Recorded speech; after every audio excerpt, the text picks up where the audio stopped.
وعلى آل سيدنا نبينا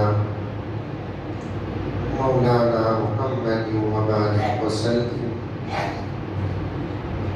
اللهم صل على محمد بعدد أوراق الأشجار وبعدد أخطار الأمطار وبعدد دواب البرار والبحار وعلى آله وصحبه وبارك وسلم. اللهم صل على محمد كما هو أهله ومستحقه. معزز سامعین، پوری محبت کے ساتھ، شوق کے ساتھ، الفت کے ساتھ، پیار کے ساتھ، ادب کے ساتھ، احترام کے ساتھ، اخلاص کے ساتھ دل کی گہرائی سے ایک مرتبہ درود شریف پڑھ لیں. کیا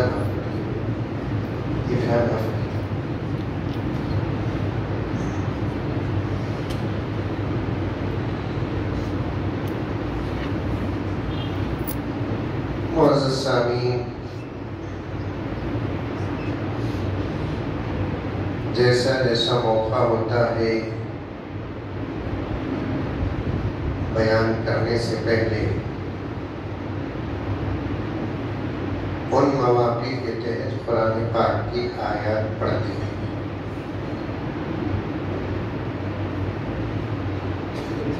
تاکہ آیت کے تحت میں بات ہو.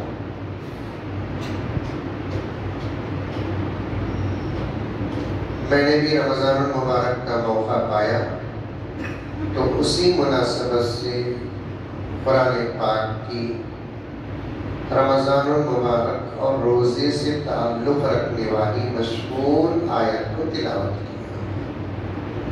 آگے بات سمجھ.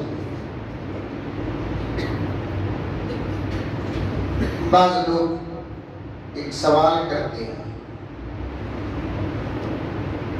کیا حضرت جب بھی رمضان آتا ہے یہ آیت پڑھتے نا، قرآن میں دوسری آیت نہیں ہے کیا؟ ایک مرتبہ تو ایک صاحب ڈائریکٹ مجھے سے سوال کیے،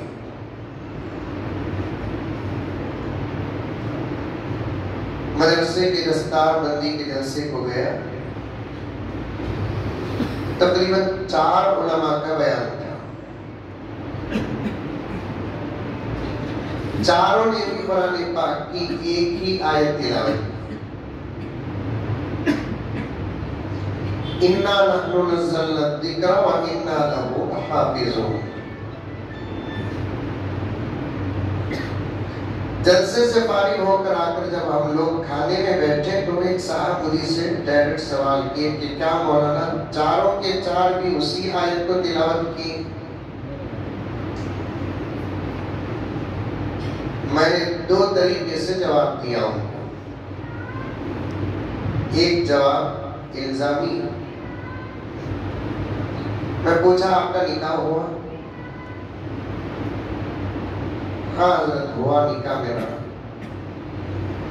تمہارے ابا کا نکاح ہوا؟ کیا حضرت ایسا پوچھ رہی تھا؟ میں نے کہا کہ بھئی سوال کر رہا ہوں، جواب دو تاکہ آپ کے سوال کا جواب میں آپ کو دوں. آپ کے بھائی بہنوں کا نکاح ہوگا؟ جی. اور بھی نکاح میں آپ گئے ہوں گے؟ جی. خطبہ نکاح سنے کیا؟ ہاں حضرت سنا. جس کا بھی نکاح ہوتا ہے، جہاں بھی نکاح ہوتا ہے، قرآن پاک کی نکاح سے تعلق رکھنے والی انہی آیات کو پڑھتے ہیں. پڑھتے نہیں پڑھتے؟ کس کا بھی نکاح نہیں ہوا کیا؟ پڑھتے نہیں پڑھتے؟ سنتے نہیں ہم لوگ. نوشہ کو بٹھا کر نوشہ کے لیے نکاح خوانی ہوتی ہے، لیکن نوشہ جسم کے ساتھ تو یہاں رہتا ہے لیکن دماغ کہیں اور رہتا ہے اس کا. کوئی پوچھتا بھی نہیں کہ حضرت نکاح میں جو پڑھتے ہیں کبھی پوچھو آپ کے خطیب صاحب سے، امام صاحب سے، میں نے الزامی جواب دیا جب بھی نکاح ہوتا ہے انہیں آیات کو پڑھتے ہیں کیونکہ موقع نکاح کا ہے۔ دوسرا جواب میں نے دیا کہ بھائی آیت وہی ہے لیکن چاروں مولویوں نے ایک آیت کو پڑھ کر عنوان اپنا اپنا الگ الگ بیان کیا۔ اس سے پتا چلتا ہے کہ قرآن پاک ایک ایسا سمندر ہے جس کا کوئی کنارہ نہیں۔ بولو سبحان اللہ، بولو۔ روزہ لگا کیا؟ بنگلور کے روزے ہرگز لگتے نہیں۔ مولانا قرآن کی وہی آیت پڑھیں گے لیکن عنوان الگ ہوگا، اور ایک مولانا قرآن کی وہی آیت پڑھیں گے عنوان الگ ہوگا، اور ایک مولانا قرآن پاک کی وہی آیت پڑھیں گے عنوان الگ ہوگا۔ یہی تو معجزہ ہے اللہ کے کلام کا۔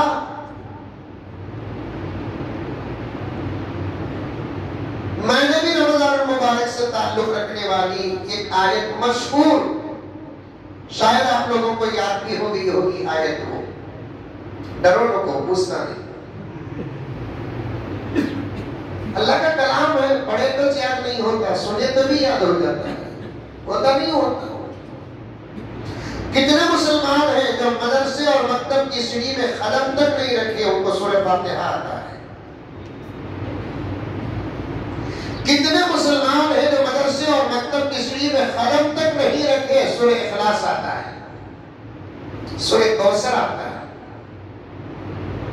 کسی حضرت کے پاس بیٹھ کر پڑھے بھی نہیں، ان سے پوچھو آپ بھئی سورہ فاتحہ آتا ہے کہ نہیں آتا ہے؟ ارے کیا حضرت، سورہ اخلاص آتا ہے الحمدللہ۔ کیسا آیات کیا؟ دارالعلوم دیوبند میں پڑھے، سبیل الرشاد میں پڑھے، اور مدرسوں میں پڑھے؟ نہیں حضرت، ایک دو چار مرتبہ نماز کو گیا، امام صاحب کی تلاوت کو توجہ سے سنا تو اللہ تبارک و تعالیٰ نے میرے دل میں بھی سورہ اتار دیا۔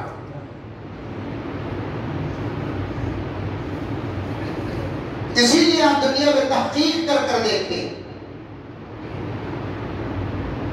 اللہ نے اس کلام کے حافظ جو ہیں وہ بینا بھی ہے، نہ بینا بھی ہے۔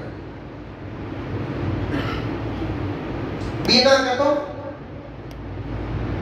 حافظ اپنا نام کی، یہ پیور اردو، جسے دیکھنے کی طاقت ہے، ویسے لوگ بھی قرآن کے حافظ ہیں، جو دیکھ نہیں سکتے معذور ہیں، ایسے لوگ بھی اللہ کا کرم حافظ ہے۔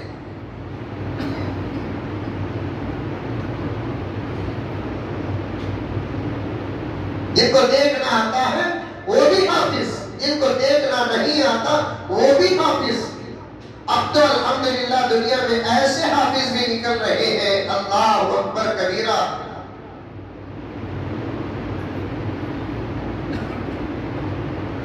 ایسے حافظ بھی نکل رہے ہیں الحمدللہ ثم الحمدللہ، جن کو بات کرنا نہیں آتا وہ اشاروں کے حافظ ہیں۔ میں گیا ممبئی کو، پونا کو گیا میں الحمدللہ، وہاں پر میں نے ایک مدرسے کو گیا،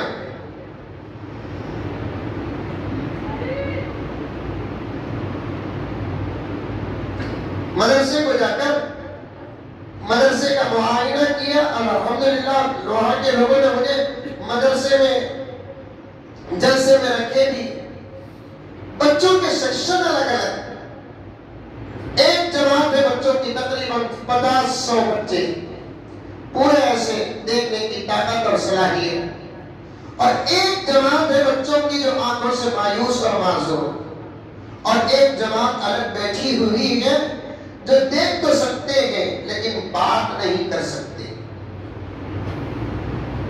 دیکھ تو سکتے ہیں بات نہیں کر سکتے، گونگے، جسے ہمارے بنگلور کی زبان میں مکے بولتے ہیں۔ تینوں بھی الحمدللہ 3 جماعتیں بھی شعبہ حفظ میں ہیں،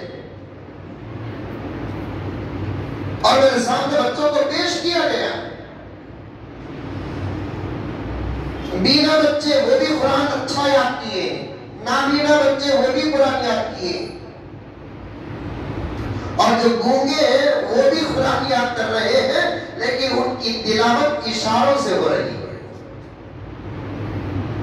بڑا عجیب معجزہ اور کرامت میں نے دیکھا. کبھی موقع مل جائے تو آپ پونا جائیں، وہاں مشہور مدرسہ ہے، نام یاد نہیں آ رہا ہے مجھے، انشاءاللہ معلوم کر کے بتا دوں. میں 2 مرتبہ گیا وہاں اس مدرسے کو، میں اشاروں سے قرآن پاک یاد ہو رہا ہے. عجیب بات ہے حافظ صاحب، ایک بچے کو پیش کیے اور مجھے تو نہیں معلوم پڑھانا وہ پڑھنا، اشارے مجھے کیا معلوم ہے. ان کے استاد نے بھی بازو بٹھائے، اب وہ بچہ اشارے سے قرآن پاک کی تلاوت کر رہا ہے، اشاروں کو دیکھ کر استاد پاک قرآن سن رہے ہیں. یہ تو ہے کمال و کرامت. اس سے بھی بڑی کرامت دیکھو، اشاروں سے تلاوت کرتے کرتے بچہ اٹک رہا ہے، استاد اس کی اٹکی پکڑ رہے ہیں اور استاد اس کی اٹکی کو صحیح بھی کر رہے ہیں.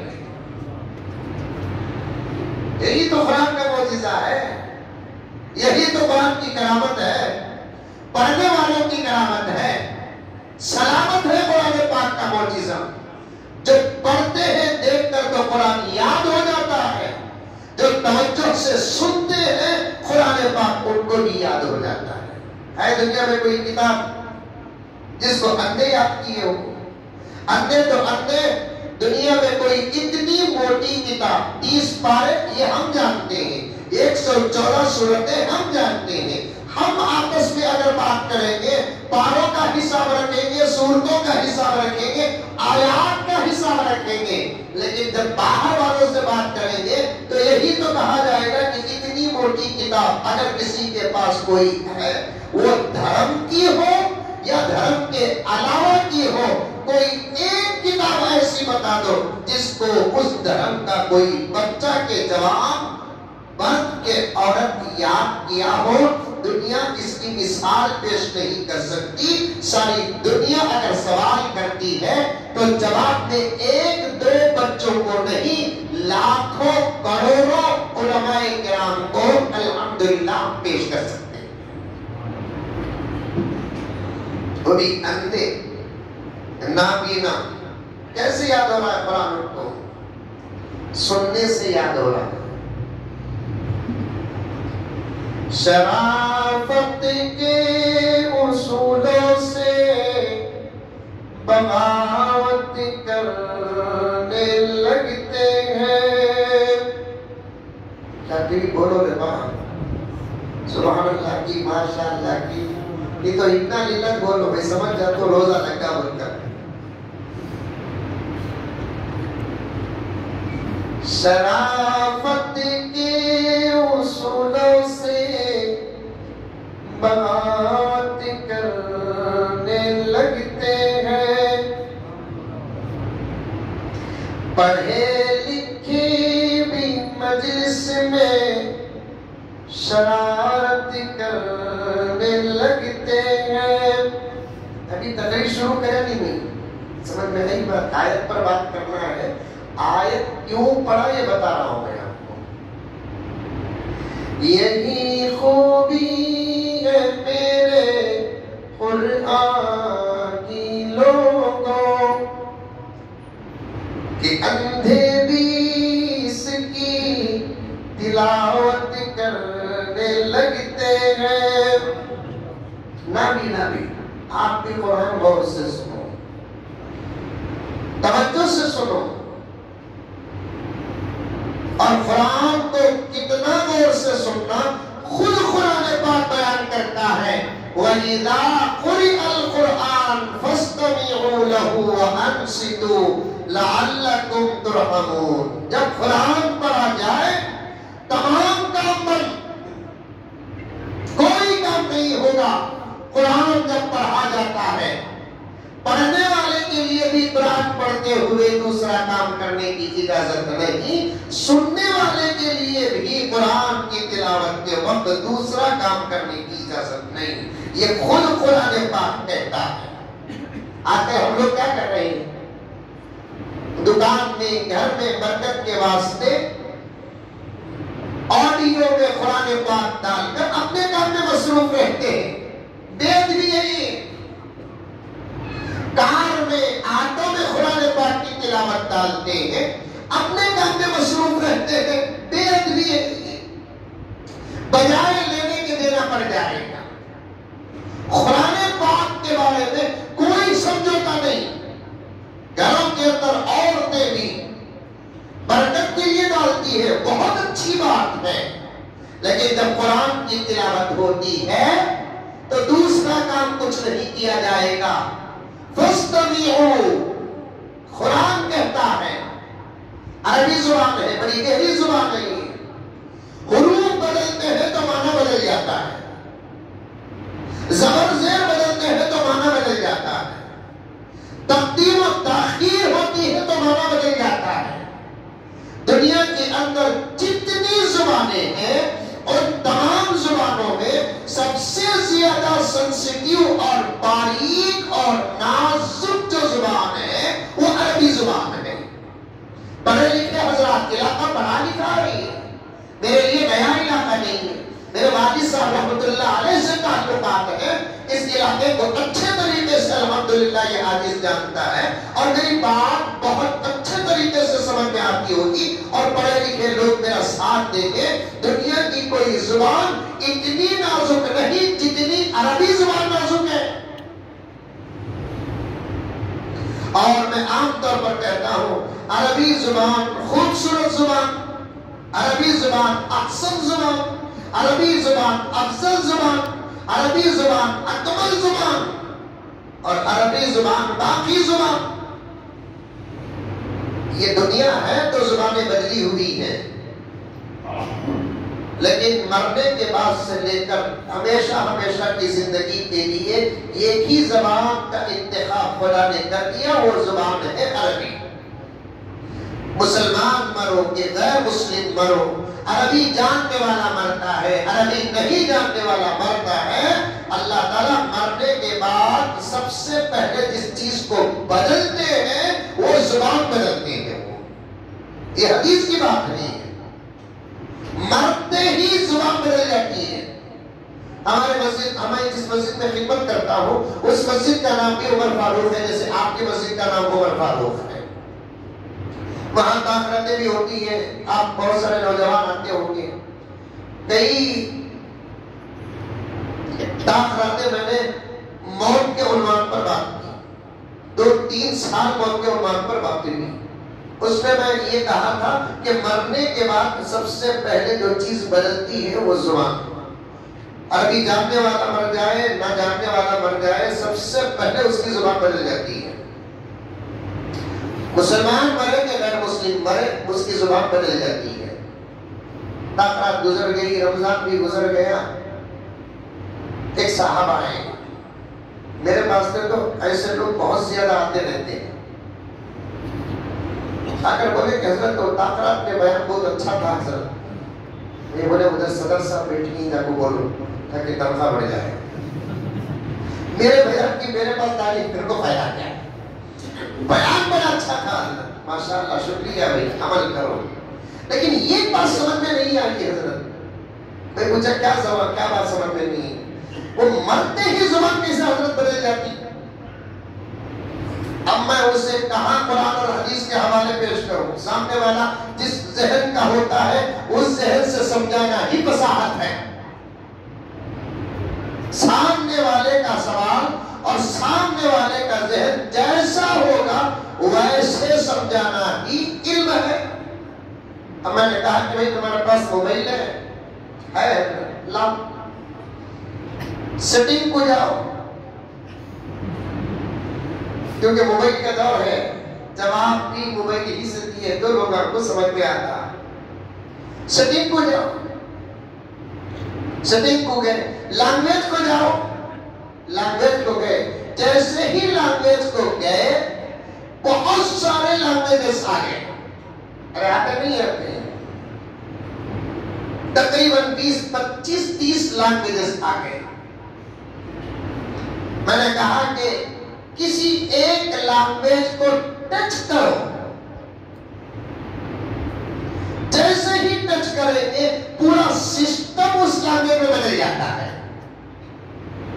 ویسے اللہ نے اس موبائل کے اندر بہت سارے لینگویجز رکھا ہے، چونکہ ماحول اردو کا ہے تو اردو چلتی ہے، ماحول انگلش کا ہے تو انگلش چلتی ہے، ماحول کنڑ کا ہے کنڑ چلتی ہے، ماحول تامل کا ہے تامل چلتی ہے۔ لیکن اللہ نے انسان کی باڈی میں، اس کے دل دماغ میں ہزاروں قسم کے لینگویجز رکھے ہیں، اسی لیے تو وہ مختلف لینگویجوں میں بات کرتا ہے۔ لیکن جب موت کا وقت آ کر موت کا بٹن ٹچ ہوتا ہے تو پوری لینگویج ختم ہو کر ایک لینگویج عربی بن جاتی ہے۔ تب بولے اب سمجھ میں آئی حضرت پاک، اللہ کا کرم سمجھ تو گئے نا، ورنہ بعض لوگ ایسے ہوتے ہیں سمجھ کر بھی نہیں سمجھتے، ان سے بڑی مصیبت ہے۔ جو سمجھتے جو نہیں ان سے مصیبت نہیں، جو سمجھا کر بھی سمجھتے نہیں ان سے بھی کوئی خطرہ نہیں، جو سمجھا کر سمجھ کر نہیں سمجھے جیسی ایکٹنگ کرتے ہیں نا، فتنے انہی سے پیدا ہوتے ہیں، خطرات انہی سے پیدا ہوتے ہیں، شرارتیں انہی سے پیدا ہوتی ہیں۔ جو لوگ سمجھ جاتے ہیں خاموش ہو جاتے ہیں، جو لوگ صحیح سمجھتے نہیں وہ بھی خاموش ہو جاتے ہیں، جو سمجھ کر بھی جو سمجھتے نہیں انہی سے شرارتیں ہوتی ہیں۔ آج ساری دنیا میں اسلام کے خلاف جتنے لوگ ہیں وہ اسلام کو سمجھ چکے ہیں، اللہ کے خلاف جتنے لوگ ہیں وہ اللہ کو سمجھ چکے ہیں، پیارے آقا کے خلاف جتنے لوگ ہیں وہ پیارے آقا کو سمجھ چکے ہیں، وہ موت کے بعد کی زندگی کے خلاف جو ہے وہ موت کے بعد کی زندگی کو سمجھ چکے ہیں، اسی لیے تو شرارت کر رہے ہیں۔ جو لوگ سمجھ گئے تو سمجھ گئے، سمجھنے کے بعد کی نہ سمجھے جیسے جو لوگ ہوتے ہیں انہی سے خطرہ، انہی سے دہشت گردی، انہی سے فتنہ، انہی سے فساد۔ میں چیلنج کے ساتھ کہتا ہوں جتنے لوگ اسلام کے خلاف اس وقت بنگلور میں ہو کے کرناٹک میں، ہندوستان میں ہو کے دوسرے ممالک میں اسلام کے خلاف جتنے لوگ میدان میں ہیں، میں قسم تک کھانے کے لیے تیار ہوں وہ اسلام کو سمجھ چکے ہیں، وہ قرآن کو سمجھ چکے ہیں، اسلام کے ایک ایک عمل کو سمجھ چکے ہیں، پردے کے خلاف جتنے لوگ ہیں وہ پردے کو سمجھ چکے ہیں، نماز کے خلاف جتنے لوگ ہیں وہ نماز کو سمجھ چکے ہیں، حیا کے خلاف جتنے لوگ ہیں وہ حیا کو سمجھ چکے ہیں۔ شرارت کرتے ہیں کیونکہ شرارت انہی لوگوں سے ہوتی ہے جو سمجھ کر بھی نہ سمجھے جیسی نقل کرتے ہیں۔ عربی زبان جو ہے نا وہ بہت باریک زبان ہے، اسی لیے ایک پیغام میں تمام حضرات سے دینا چاہتا ہوں، اپنے اپنے قرآن پاک کو کسی اچھے اور جید حافظ پاک کے پاس جا کر بغیر کسی شرم اور حجاب کے ایک مرتبہ صحیح کر لیا۔ میں نے بھی دیکھا کئی مرتبہ، مولانا دیکھے ہوں گے اور بھی دوسرے حضرات یہاں بیٹھے ہیں تو میرا ساتھ دیں گے، بہت سارے لوگ قرآن پڑھتے ہیں، بجائے ثواب ملنے کے قرآن ان کو بددعا کرتا ہے۔ حضرت علی کا قول ہے، حضرت علی نے فرمایا بہت سارے لوگ قرآن پڑھیں گے، قرآن پڑھنے والوں کو بددعا کرتا ہے، لعنت بھیجتا ہے۔ کیوں؟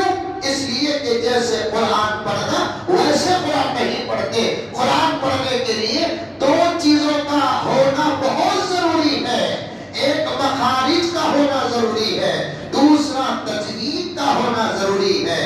مخارج تو دوسری زبانوں میں بھی ہے لیکن تجوید سوائے قرآن پاک کے کسی اور میں نہیں ہے۔ یہ دو چیزوں کے بغیر جو قرآن پڑھتا ہے وہ ثواب کی ہرگز امید نہ رکھے۔ سمجھ میں آ رہی ہے بات؟ ارے منڈی پہ بھی آتا ہوں بھائی، آ رہی ہے؟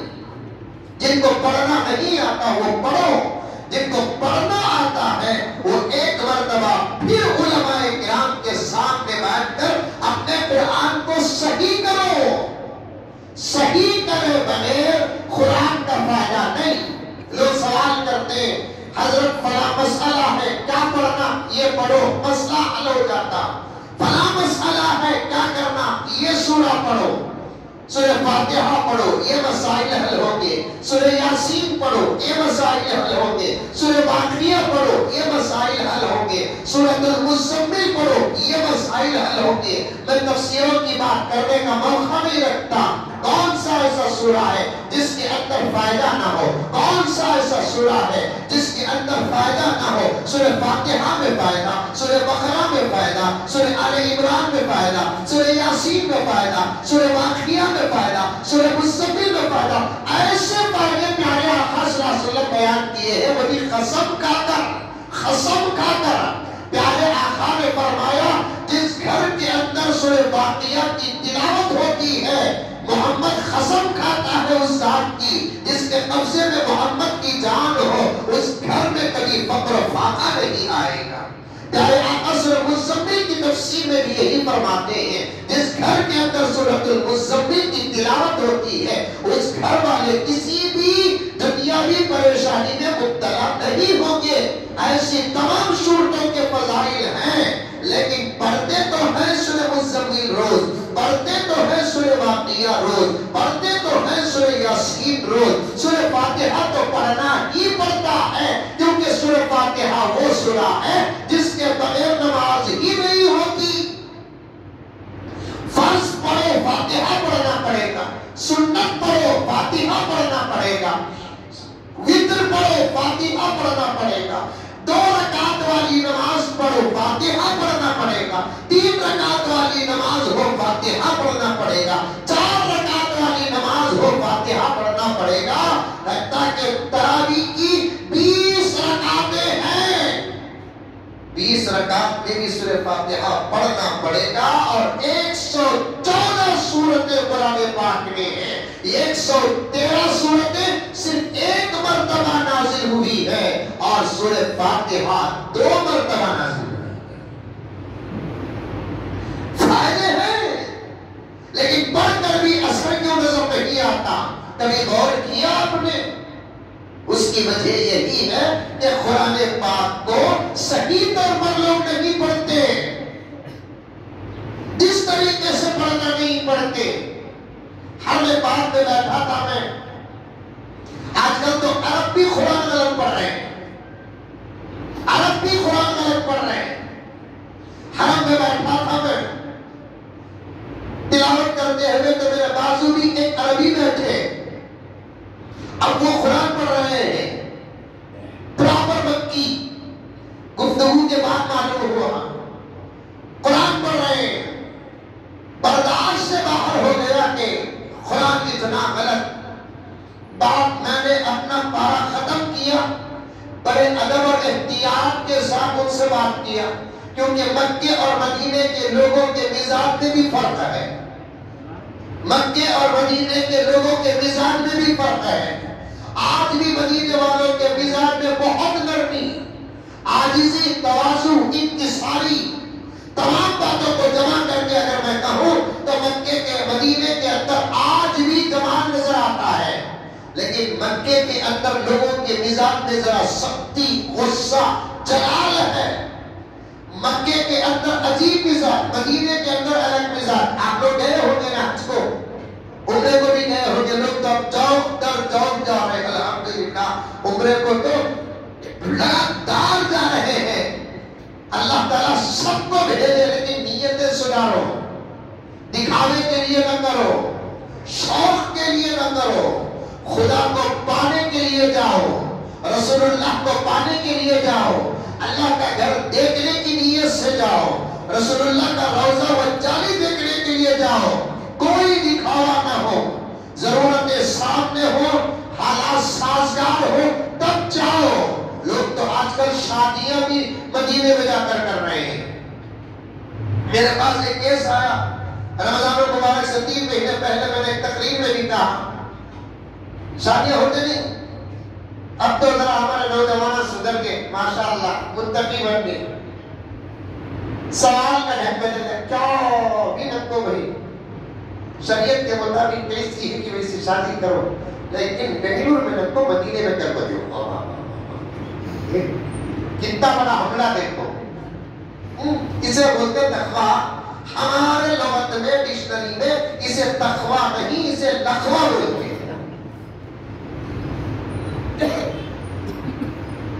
بس ہمارے طرف سے 25 آدمی آئیں گے, ان کی ٹکٹ کی ذمہ داری تو میں کر رہی ہوں.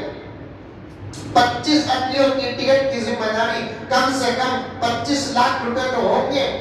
پھر بھی کیا کرتے ہیں, شریعت کے مطابق شادی کرتے ہیں. ان موتی کی ترجمہ ان کی مت جاؤ, یہ منہ مسور کی بات. جاتے نہیں جاتے مکہ مدینے کو, جاؤ, جانے کی کوشش کرو. نوجوانوں کو تو میں بارہا کہتا ہوں, خالی 1 سال موبائل مجرموں کو انشاءاللہ عمرے کا انتظام ہو جائے. 1 سال موبائل بدلے میں سادہ سیدھا موبائل رکھے. اچھے موبائل کی خواہش آئی, لینے کا ارادہ ہوا, پیسے بھی رہے, عمرے کے نام پر ایک ڈبے میں ڈال دو. انشاءاللہ تعالیٰ 1 سال کے اندر اللہ تعالیٰ تمہارے اس شوق کو دیکھ کر ایسا انتظام کرے گا کہ آپ انتظام پر نظر کر کے آپ خود حیران ہو جائیں. جاتے ہیں مکے کو. آج بھی مکے کے لوگوں کے مزاج میں جلال ہے, مدینے کے لوگوں کے مزاج میں جمال ہے. مکے میں کہتے بھی چیز لے آؤ, ایک چیز کو سیکھی بھی انہیں بولتا ارے 50 ریال, تمہیں 40 ریال بولو, عجیب کو رکھ لے. کتنے ریال چکا ہے؟ 10 ریال چکا ہے اس کو. عجیب کو رکھ لے. بہت مدینے کو جاؤ, بہت 50 ریال کی چیز لے آؤ, پوچھو کتنا, 50 ریال. اب 10 ریال رکھو, 40 ریال چکاؤ. حبیب یہ جی اشاریہ اور غصہ کرنا انہیں, معافی ہے جی حاجی, معافی ہے جی. مدینے میں آج بھی وہی نرمی ہے, مکے میں آج بھی وہی گرمی ہے. اب میرے بازو جو قرآن پڑھ رہے تھے وہ مت کی سلام کیا بڑے ادب سے. پہلے میں اپنا تعارف کرا دیا, حبیب میں انڈیا کا ہوں, الحمدللہ میں تحفیظ, وہ حافظ قرآن کو تحفیظ بولتے. میں نے کہا کہ الحمدللہ میں حافظ قرآن ہوں. اس کے بعد میں نے کہا کہ بھائی آپ جو قرآن پڑھ رہے ہیں وہ صحیح نہیں ہے. آپ کے شہر میں قرآن اترا, آپ پر سب سے پہلے قرآن اترا, آپ کو تو ہم سے بھی اچھا پڑھنا ہے اور پڑھتے بھی الحمدللہ اچھا ہے, لیکن آپ کیسا پڑھ رہے ہیں؟ سنتے ہی اس نے کہا, مجھ سے پوچھا کہ تو قرآن پڑھ. میں نے قرآن پاک کا ایک سورہ پڑھا, رونے لگا. اس کے بعد میں نے اس سے کہا کہ تم پڑھو, میں صحیح کرتا ہوں. 2 لائن نہیں پڑھ سکے. میں نے کہا کہ بھائی قرآن پاک کے پڑھنے کے 2 بڑے اصول ہیں. ایک اس کو مخارج کے ساتھ پڑھو. مخارج کسے بولتے ہیں وہ بھی سمجھو, موٹے انداز سے بتاتا ہوں. حمزہ کہاں نکالنا وہاں حمزہ نکالو, عین کہاں نکالنا وہاں عین نکالو, تب ہی جا کر تلاوت بھی ادا ہوگی, معنی بھی صحیح ہوگا. سین جہاں نکالنا وہاں سین نکالو, صاد جہاں نکالنا وہاں صاد نکالو, تلاوت بھی ادا ہوگی, معنی بھی صحیح ہوگا. تا جہاں نکالنا وہاں تا نکالو, تا جہاں نکالنا وہاں تا نکالو, تب جا کر تلاوت بھی صحیح ہو جائے گی, معنی بھی صحیح نکلے گا. کیونکہ زبر زیر سے بھی معنی بدل جاتا ہے, حروف کے بدلنے سے بھی معنی بدل جاتا ہے, آواز کے بدلنے سے بھی معنی بدل جاتا ہے. جہاں رکانا اور ٹکانا وہاں رکائے نہیں تو معنی بدل جاتا ہے, جہاں نہیں رکانا وہاں رکا دیے معنی بدل جاتا ہے, جہاں رکانا وہاں نہیں رکائے تب بھی معنی بدل جاتا ہے. اس لیے بڑی محبت اور خلوص کے ساتھ رمضان المبارک کے مہینے میں یہ درد اور پیغام دیتا ہوں میرے پیارو, قرآن پاک کو پڑھو اور صحیح پڑھو. آج قرآن پڑھنے والے بھی نہیں, جو پڑھنے والے ہیں وہ صحیح پڑھنے والے نہیں, اسی لیے ہمارے مسائل حل نہیں ہو رہے ہیں.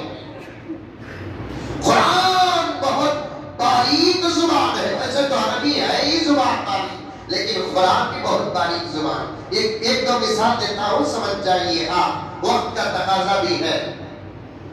میں بھی الحمدللہ روزہ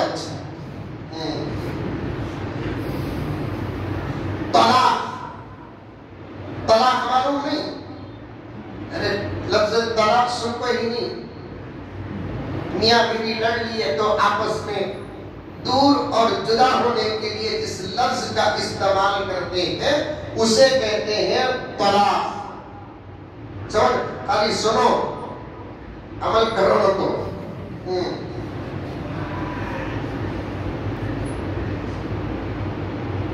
طلاق یہ آتا ہے طا سے. کس سے آتا ہے؟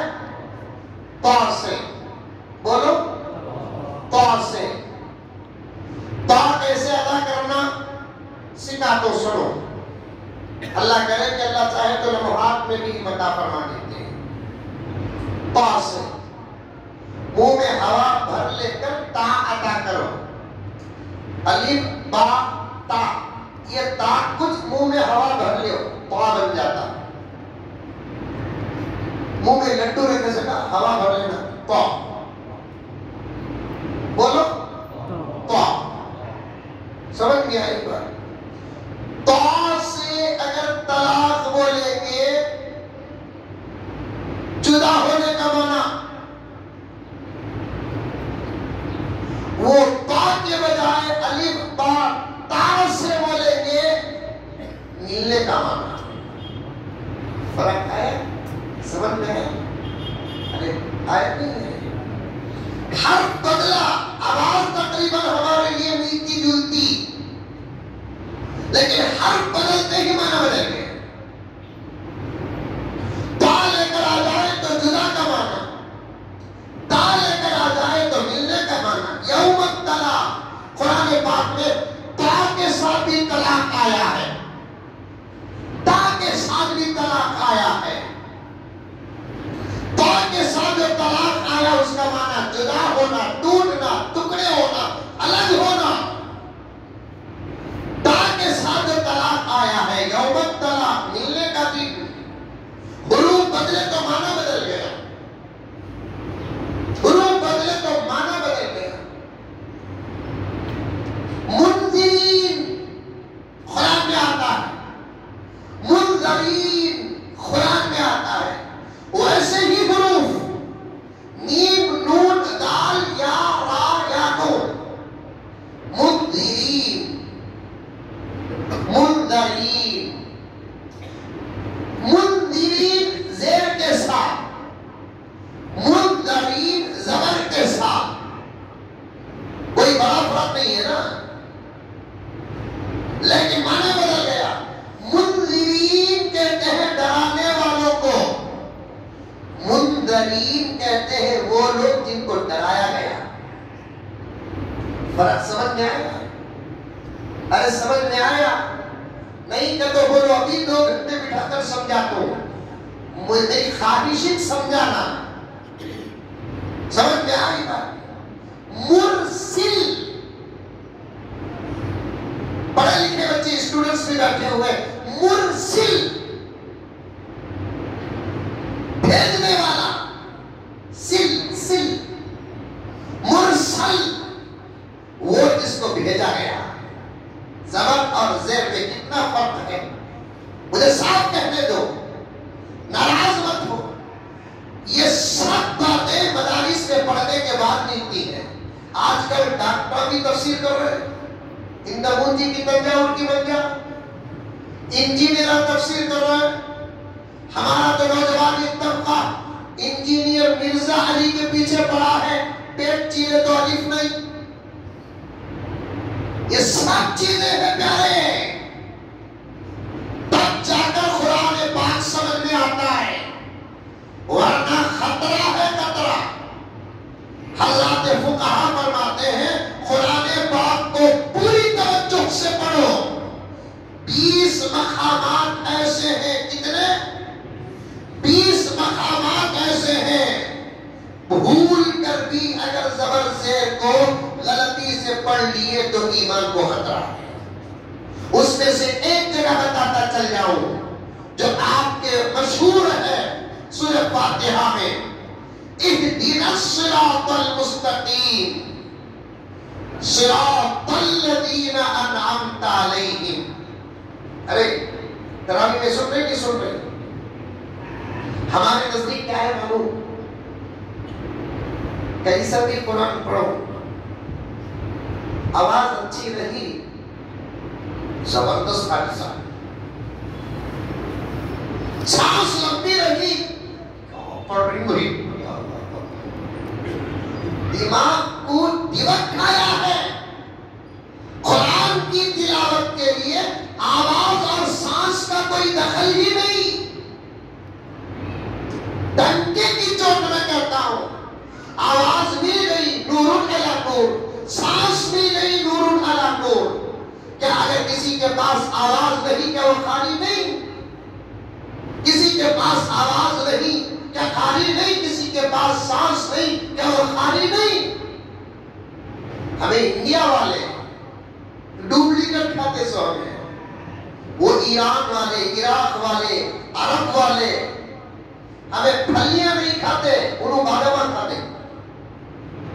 اب ان کی سانس لمبی، آدھی سانس لمبی، اب ہمارے نزدیک جس کی آواز اچھی ہے اور لمبی آواز ہے، کیا ہمارے بنگلور میں اسے قابلیہ نہیں ہے؟ دیوانے بنگلور میں بھی ہیں، سانس کے پیچھے نہ پڑ، آواز کے پیچھے نہ پڑ، تجوید کے پیچھے پڑ، مخارج کے پیچھے پڑ، دل کے پیچھے پڑ، آواز کے پیچھے نہ پڑ۔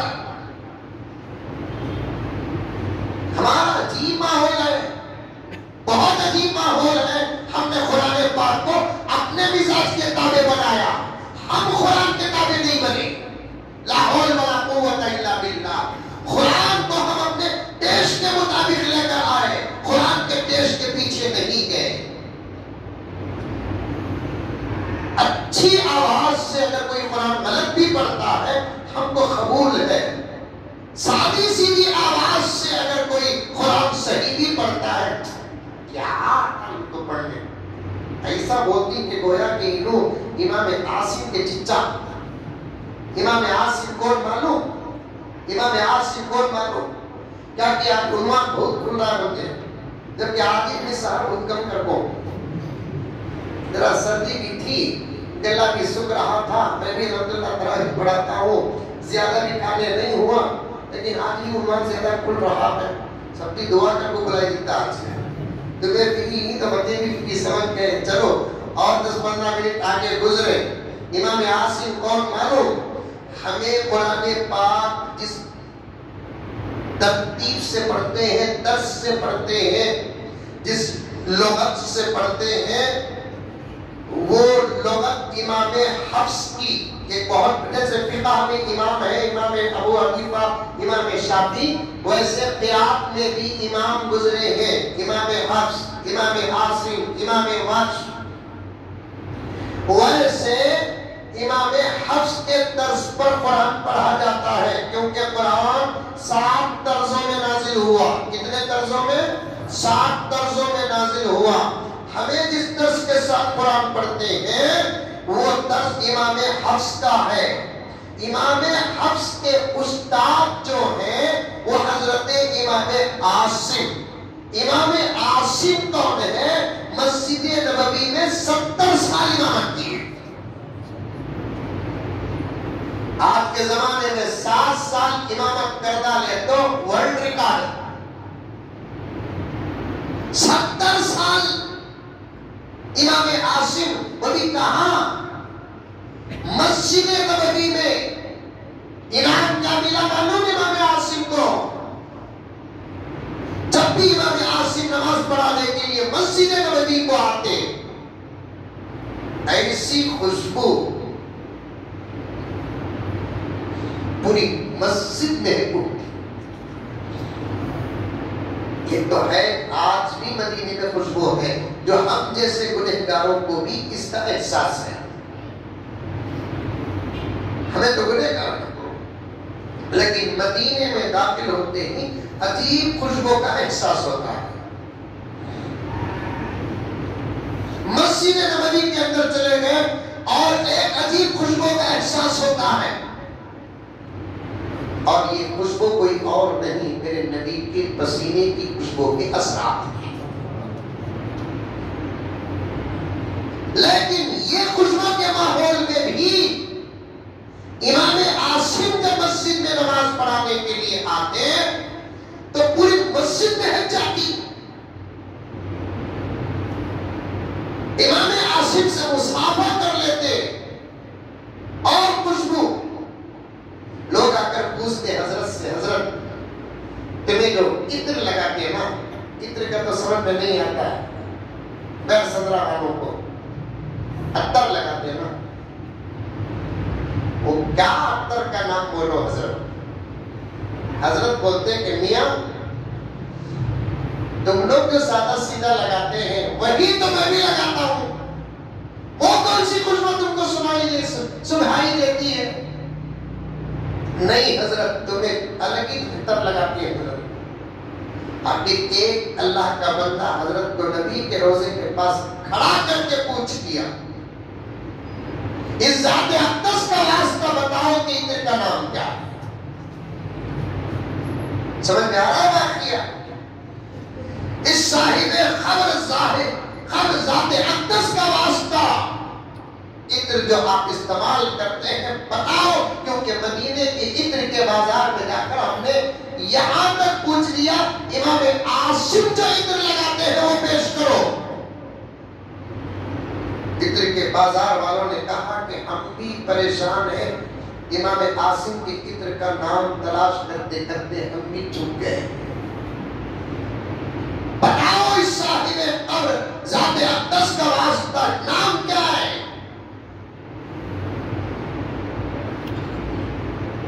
تو تب جا کر امام عاصم نے کہا کہ بھائی میری زندگی تک اس بات کو راز میں رکھنا، اظہار مت کرنا، میرے انتقال کے بعد تمہیں اجازت ہے۔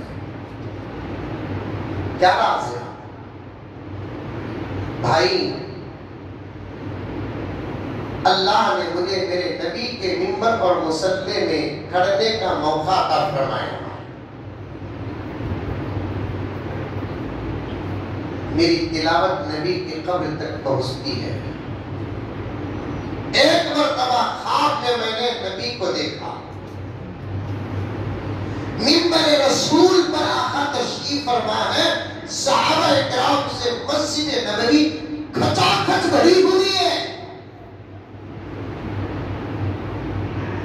مجھے بھی مسجد میں حاضر ہونے کا موقع ملا، مجھے جہاں جگہ ملی میں وہاں بیٹھ گیا۔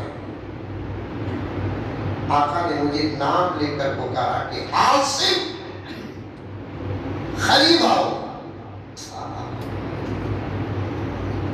اور صحابہ سے کہا اے میرے صحابہ میرے عاصم کو جگا دو۔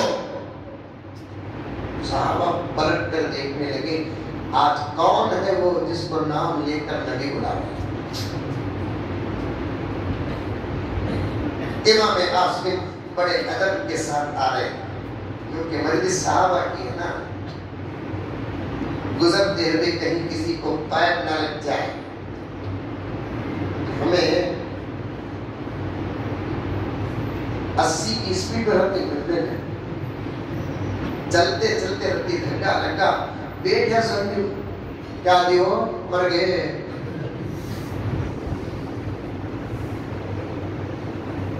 ادب سیکھو، ادب کے ساتھ آئے۔ امام عاصم منبر کے قریب آقا تشریف فرما، آقا نے فرمایا عاصم اور قریب آؤ، اور قریب۔ امام عاصم علیہ الرحمہ قریب گئے، آقا نے فرمایا عاصم اور قریب آؤ۔ امام عاصم فرماتے ہیں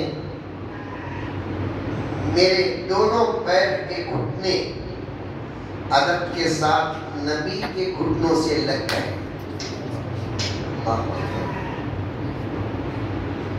میں سمجھ نہیں پایا کہ میرے نبی مجھے اتنا قریب کیوں کر رہے ہیں۔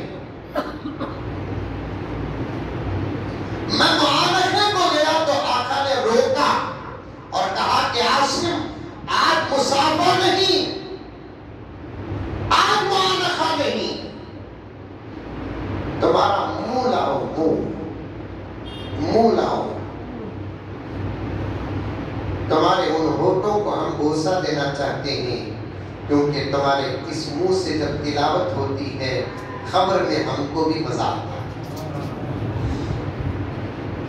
خبر میں ہم کو بھی مزہ آتا ہے۔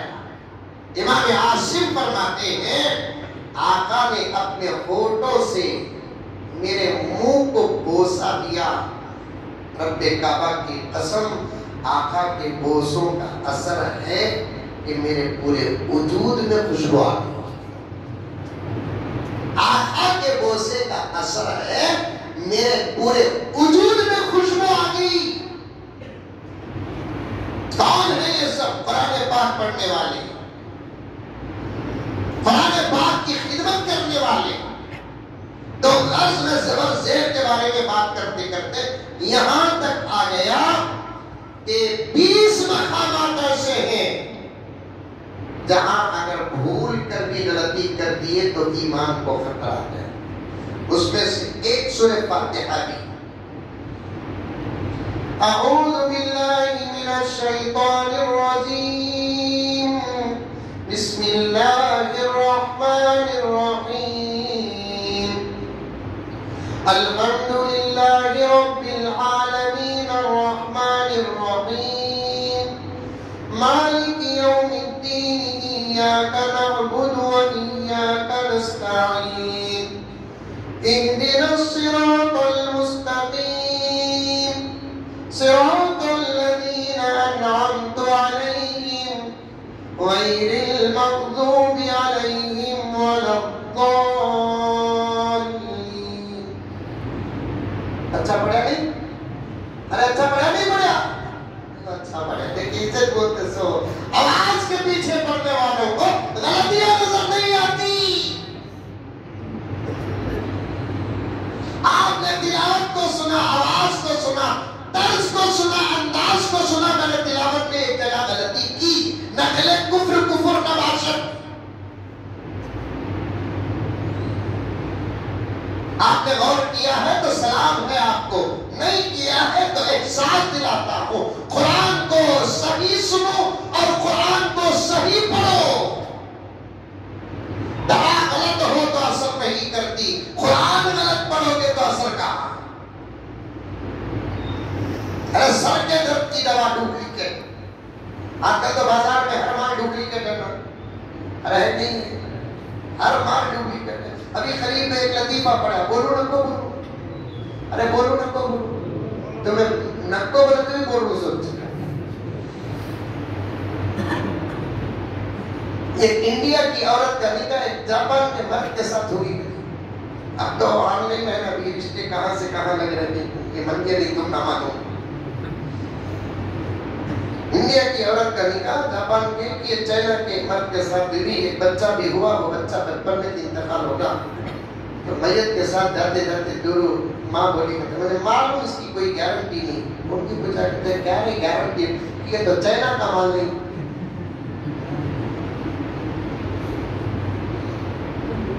اللہ ہی کا ڈپلیکیٹ آ رہی نہیں آ رہی چیزاں، سر کے درد کی دوا ڈپلیکیٹ، پیٹ کے درد کی دوا ڈپلیکیٹ، ہر چیز ڈپلیکیٹ ہے۔ ڈپلیکیٹ میں اثر ہے نہیں ہے، ورجینل میں جب دوا ڈپلیکیٹ ہو اثر نہیں۔ قرآن پاک غلط پڑھو گے تو اثر کہاں؟ قرآن پاک کو صحیح پڑھو، صحیح پڑھو، صحیح پڑھو، مخرج کے ساتھ پڑھو، تجوید کے ساتھ پڑھو۔ کہاں غنہ کرنا وہاں غنہ کرو، کہاں اخفا کرنا وہاں اخفا کرو، کہاں بڑی مت کو کھینچنا وہاں بڑی مت کو کھینچو، کہاں چھوٹی مت کو کھینچنا جتنا وہاں چھوٹی مت کو اتنا کھینچو۔ آہا، قرآن پاک کو جس طریقے سے پڑھنے کا حکم دیا گیا، یہ بات اور ایک بھی ذہن میں آ رہی ہے، توجہ سنو کہ قرآن نازل ہوا کس پر؟ میرے آقا پر۔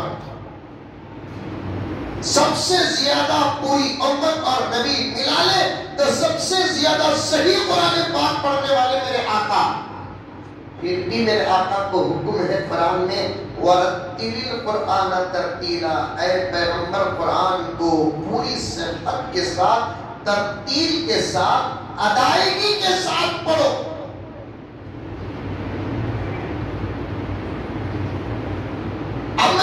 فاتحہ جو پڑھی اس میں سے ایک فرق جان بوجھ کر آپ کے احساس کو معلوم کرنے کے لیے، کیا صراط الذین انعمت کے جگہ میں نے تو پڑھا، کیا فرق کیا میں نے؟ ایک زبر جو ایسی چھوٹی لکیر ہوتی ہے، سرانے میں نے ذرا گھما دیا، کام معمولی ہے لیکن ترجمہ اتنا بڑا بدل جاتا ہے، اتنا بڑا بدل جاتا ہے جس کو سامنے رکھ کر فقہا نے کفر تک کا فتویٰ دیا ہے۔ انعمت علیہم، ترجمہ کیا ہے؟ اے اللہ، آپ نے جو نبیوں پر انعام کیا ویسا انعام ہم پر نازل کر۔ تا بولیں گے انعمت علیہم کا معنی کیا ہوا؟ میں نے جو نبیوں پر احسان کیا، انعام کیا۔ ہم کہاں، انبیاء کہاں؟ اس وقت ہم جو ہیں وہ انبیاء کا صدقہ ہے، ہمارے نبی کا صدقہ ہے۔ ہمارا انعام کہاں نبی پر، ہمارا احسان کہاں نبی پر، انبیاء پر کہاں؟ اس لیے قرآن پاک کو پوری توجہ کے ساتھ پڑھو، سیکھو نوجوانوں۔ میں تو بارہا جگہ مدرسوں کے جلسے کو جاتا ہوں تو یہ کہتا ہوں دعا کرو کہ اللہ تعالیٰ مجھے جلد سے جلد پی ایم بنائے۔ آمین ہلو۔ بنانے کا ارادہ نہیں ہے کیا؟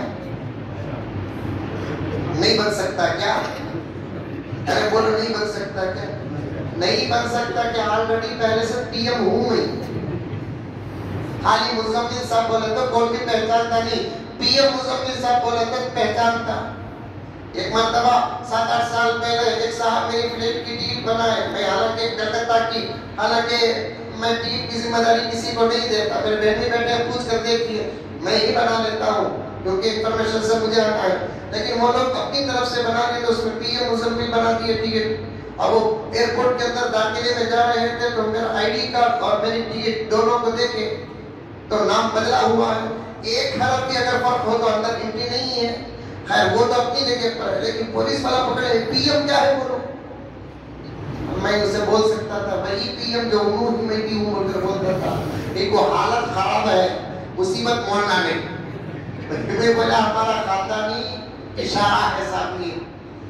خیر ہو گئی بات ہے، جب اللہ تعالیٰ کوئی موقع دے، میں عام طور پر کہتا ہوں میں شادی کی ایک شرط رکھوں گا، بل پاس کروں گا، پی ایم بنتے ہی بیٹی کیا نکاح کی شرط کیا بولے تو لڑکا قرآن پڑھ کر رہنا ضروری ہے۔ دیکھو ڈالنے کا جسے ارادہ تھا وہ انہیں بھی نہیں ڈالے گا۔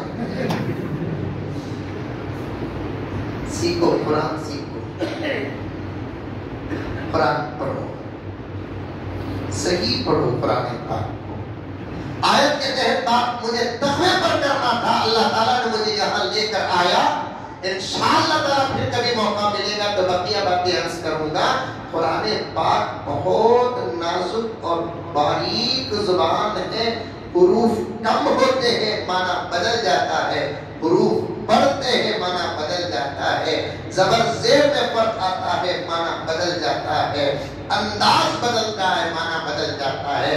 قرآن پاک کو سننے کا حکم کیا ہے؟ وَإِذَا قُرِئَ الْقُرْآنُ، وہیں سے تو بات گئی، وَإِذَا قُرِئَ الْقُرْآنُ فَاسْتَمِعُوا لَهُ وَأَنصِتُوا لَعَلَّكُمْ تُرْحَمُونَ۔ جب قرآن پڑھا جاتا ہے اللہ تعالیٰ نے یہ نہیں کہا کہ فَاسْمَعُوا قرآن سنو، بلکہ وَإِذَا قُرِئَ الْقُرْآنُ فَاسْتَمِعُوا، عربی میں فَاسْمَعُوا کہتے ہیں سادہ سیدھا سننا، فَاسْتَمِعُوا کسے کہتے ہیں پوری توجہ کے ساتھ سننا۔ قرآن پاک جب پڑھا جاتا ہے تو پوری توجہ کے ساتھ سننا۔ یہ ہمارے بہت سارے دوستوں کو قرآن پڑھے بغیر، مدرسے کو گئے بغیر، مکتب کو گئے بغیر ہی سورہ فاتحہ کیوں یاد ہو رہا ہے، سورہ اخلاص کیوں یاد ہو رہا ہے، سورہ کوثر کیوں یاد ہو رہا ہے؟ قرآن پاک کو توجہ سے جو سنتے ہیں اللہ تبارک و تعالیٰ ان کو سننے کے صدقے یاد دلاتے ہیں۔ سورہ اخلاص کی فضیلت بول کر بات ختم کر دوں۔ سورہ اخلاص قل هو اللہ احد اللہ الصمد، یہ جو سورہ ہے اسے سورہ توحید بھی کہتے ہیں، سورہ اخلاص بھی کہتے ہیں، اور بھی نام ہے اس کے۔ یہ سورہ جب نازل کی اللہ تبارک و تعالیٰ میرے نبی سے فرمائے کہ اے محمد جو آپ پر اور مجھ پر ایمان لے کر آئے گا اس کے سینے میں ہم اس سورت کو داخل کر دیں گے، وہ کہیں پڑا ہوا نہ ہو تب بھی اسے کم سے کم یہ سورہ ضرور یاد ہو جاتا ہے۔ اسی لیے اور ایک حدیث میں ہے پیارے آقا فرماتے ہیں اسے کم سے کم روزانہ 10 مرتبہ ضرور پڑھ لیا کرو، کیونکہ اس سورے کے اندر اللہ نے اپنی پوری شان بیان کر دیا۔ زمانہ بھر تفسیر کریں گے سورت کا حق ادا نہیں ہوگا۔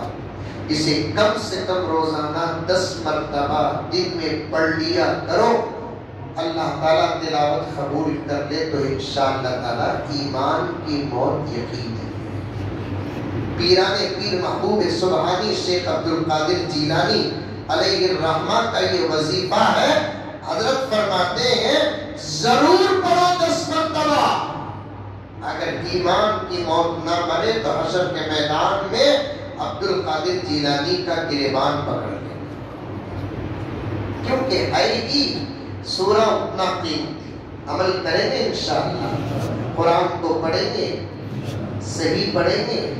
رمضان کا موقع ہے، اگر موقع مل جائے فبیہا، نہیں ملا تو رمضان کے بعد باقاعدہ اپنے اپنے علاقے کے علماء کو پکڑو، امام صاحب کو پکڑو، مؤذن صاحب کو پکڑو، اپنا قرآن ان کو سنا کر اپنے قرآن کو صحیح کرو۔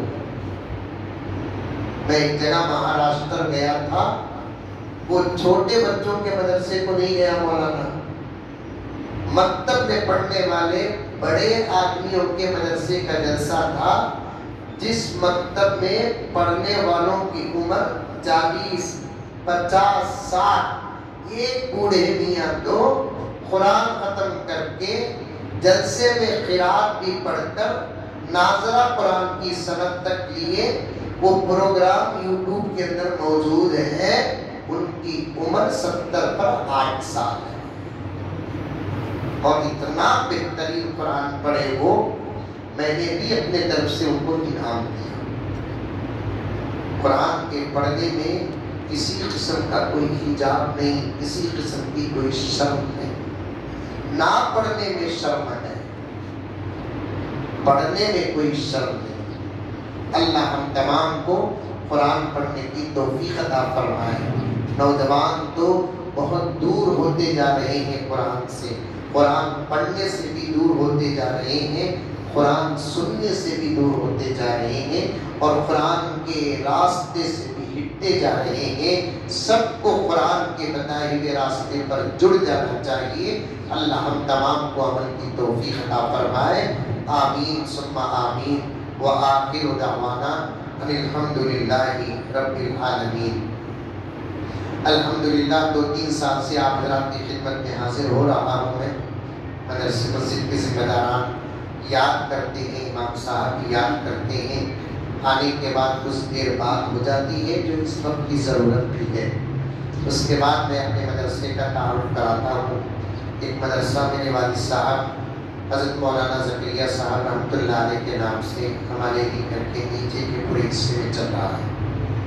الحمدللہ 25 طلبہ قرآن پاک ناظرہ اور حفظ کر رہے ہیں، اللہ کا فضل ہے۔ اور بھی بہت سارے داخلے آئے، جگہ کی گنجائش نہ ہونے کی وجہ سے داخلوں کو روک دیا گیا۔ ذمہ داروں نے مدرسے کے آئندہ سال کے لیے اور جگہ بھی انشاءاللہ تعالیٰ انتظام کرنے کا وعدہ کیے ہیں، جہاں تقریباً 45 سے 50 بچوں کی تعلیم کا انتظام کرنے کا ارادہ ہے۔ اللہ کے فضل و کرم سے آپ حضرات کی تعاون سے مدرسے کا کام چلتا ہے۔ گزرا ہوا سال کا جو خرچ ہوا تقریباً 11 لاکھ روپے ہوا۔ اب آئندہ سال بچوں کو بڑھانے کا بھی ارادہ ہے، تو آپ حضرات جانتے ہیں کہ اخراجات بڑھ بھی سکتے ہیں، بلکہ بڑھیں گے یقین، بچے بڑھیں گے تو اخراجات بھی بڑھ جائیں گے۔ آپ تمام حضرات سے گزارش ہے، ہر مدرسے کی خدمت کرو، یہی مدرسہ نہیں، ہر مدرسے کی خدمت کرو، کیونکہ اللہ تعالیٰ نے رمضان المبارک کو یہ ذریعہ بنا کر ہندوستان کے تقریباً 35 سے 40 ہزار مدرسوں کا نظام چلا رہی ہے، اور ساری دنیا پریشان ہے کہ مدرسے چلتے کیسے ہیں۔ اللہ کے فضل سے، بندوں کی محبت سے مدرسے چلتے ہیں۔ تو آپ تمام حضرات سے گزارش ہے کہ دعا کے بعد میں یہاں بیٹھا رہوں گا، جلدی جانے والے حضرات جھولی میں ڈال کر جائیں، خصوصی جو گزشتہ سال بھی دکھائے اس سال بھی دکھانا چاہتے ہیں، میں یہاں بیٹھا رہوں گا، وہ آ کر اپنی زکوٰۃ، صدقات و عطیات مدرسے کو دے کر آپ حضرات تعاون فرمائیں۔ اللہ تعالیٰ آپ کے دل دلانے کو قبول فرمائے۔ لک الحمد و لک الشکر یا اللہ، اللہم صلی علی سیدنا نبینا مولانا محمد وبارک وسلم۔ ربنا آتنا فی الدنیا حسنہ وفی الآخرۃ حسنۃ وقنا عذاب النار۔ اے اللہ ہم سب کے گناہوں کو معاف فرما، خطاؤں سے درگزر فرما، جانے انجانے صغیرہ کبیرہ تمام گناہوں کو معاف فرما، نیک اچھی سادی زندگی عطا فرما، خطاؤں سے گناہوں سے پاک زندگی عطا فرما۔ اے اللہ پوری امت پر رحم کا، کرم کا، عافیت کا معاملہ فرما۔